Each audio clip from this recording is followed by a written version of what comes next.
Yes, ladies and gentlemen, kama kawaida bwana, ni watu wako wa nguvu, watu kazi Real Estate Company kama kawaida yetu, ndugu wadau wangu wauzaji nyumba, viwanja na mashamba hapa na Chanika Mwisho, jiji la Dar es Salaam, Tanzania. Nao kanisi hichi ni chuma, hii ni nyumba ndugu wadau wangu, bei poa tu.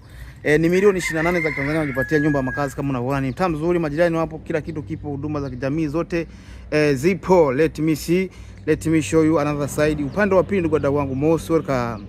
Wewe ndugu yangu una kiu ya kumiliki nyumba bana, kitu hiki hapa bei poa tu, ni shilingi milioni 28 za Tanzania unajipatia nyumba makazi. Kutoka lami ni dakika 5 tu kwa mguu unaingia kwako. Kisikia bana, watu wanatoa vitu vya bei poa na vya bei simple, kama sisi watu kazi Real Estate Company ndugu wadau wangu. Ngoja tuingie ndani uone kitu ni mlago, kitu kiko vizuri. Kama unavyoona ndugu mdau wangu, ni upande wa pili tunaingia ndani.